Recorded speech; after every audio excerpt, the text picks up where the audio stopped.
Setelah melewati berbagai ujian, dari drawdown, oversizing, sampai cut loss, trading saya rasanya jadi jauh lebih gampang. Saya mulai memisahkan dana dengan benar, dan patuh banget sama batas risiko 10%. Akhirnya, setelah beberapa kali swing trade sukses, saya menemukan posisi emas di saham panjang. Saham ini sudah kasih saya keuntungan 25%. Sesuai trading plan, target profit atau TP awal, saya memang di 25%. Sekarang harganya sudah menyentuh target itu, tapi kok chartnya kelihatan masih kuat banget ya. Semua beritanya juga positif. Masa sih saya harus puas cuma dengan 25%? Kayaknya bisa lebih dari ini. Siang itu, dengan percaya diri yang berlebihan, saya mengabaikan trading plan awal. Saya lihat momentum pasar ini lebih menjanjikan daripada rencana lama saya. Dengan semangat, saya putuskan, pasar ini milik saya.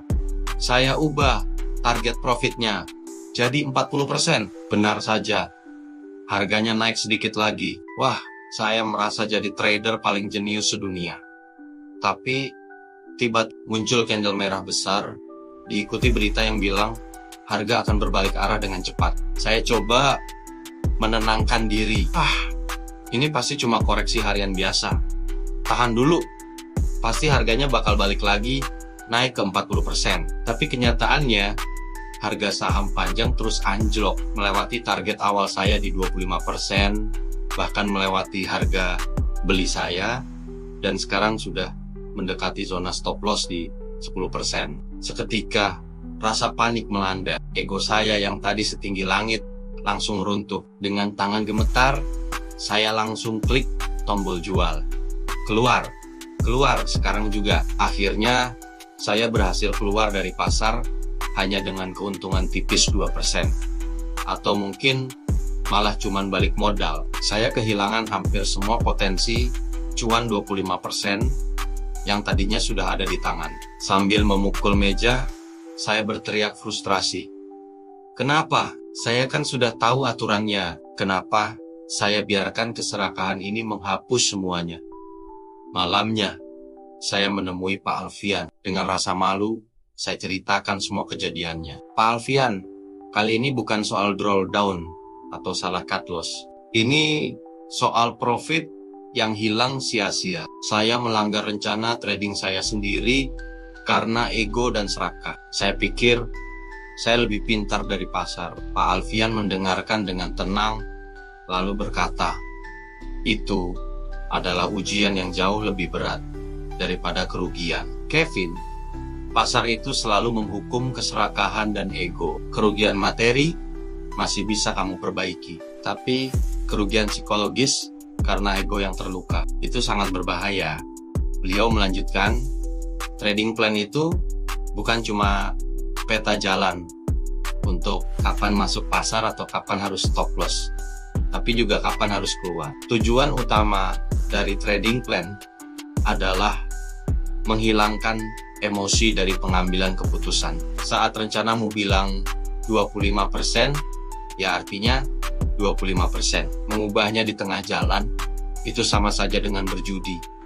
Lalu, Pak Alfian memberikan sebuah analogi yang menusuk. Kamu sudah memegang keuntungan 25% di tanganmu, tapi kamu serakah dan malah meminta 40%. Dan lihat, pasar menjawab, ambil saja yang 2% ini, atau tidak sama sekali. Ucapan itu benar-benar menyadarkan saya. Tapi Pak Alfian tidak berhenti di situ. Beliau menawarkan sebuah solusi. Sebenarnya, ada cara untuk mengakali keserakahanmu itu. Namanya scaling out, atau jual bertahap. Kemudian, beliau mengambil secari kertas dan mulai menggambar chart sederhana untuk menjelaskan. Misalnya, saham panjang sudah mencapai target profit 25%, seperti rencanamu. Jangan langsung jual semuanya. Jual dulu 50% posisimu di sana. Dengan begitu, kamu sudah mengunci sebagian keuntunganmu. Modalmu sudah kembali, dan cuan sudah masuk kantong. Saya mendengarkan dengan seksama. Lalu sisa 50% posisinya bagaimana Pak? Nah, sisa 50% posisi itu, silakan kamu naikkan target profitnya ke 40%, sesuai harapanmu. Tapi, ada syaratnya. Pindahkan stop lossmu ke harga belimu. Jadi posisinya break even. Dengan cara ini, kalaupun harga berbalik turun, kamu tidak akan kehilangan keuntungan yang sudah kamu amankan. Kamu bertaruh menggunakan uang pasar, bukan modalmu lagi. Saya langsung mencatat dengan cepat. Scaling out. Jadi, saya bisa mengunci sebagian keuntungan dulu, lalu membiarkan ego saya bermain dengan sisa posisi tanpa mempertaruhkan modal. Ini jenius. Pak Alfian mengangguk. Tepat sekali, Kevin. Ingat, trading adalah seni mengunci keuntungan dan membatasi risiko. Keuntungan yang sudah kamu realisasikan, itulah keuntungan yang sesungguhnya. Beberapa hari kemudian, saya kembali ke kamar saya, menatap trading plan saya.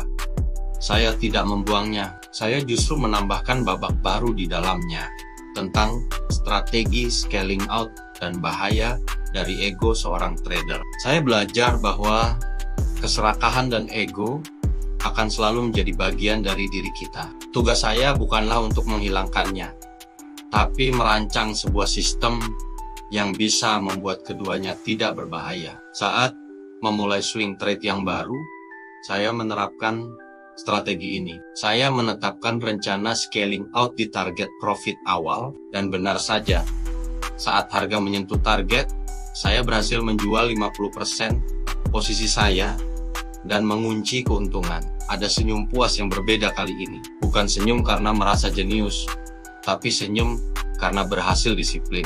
Saya akhirnya sadar, trading yang sukses itu bukan tentang berhasil mendapatkan 40% keuntungan dalam sekali tebak, tapi tentang disiplin untuk mengunci 25% keuntungan yang memang sudah kita rencanakan sejak awal. Mengontrol diri sendiri ternyata jauh lebih penting daripada mencoba mengontrol pasar.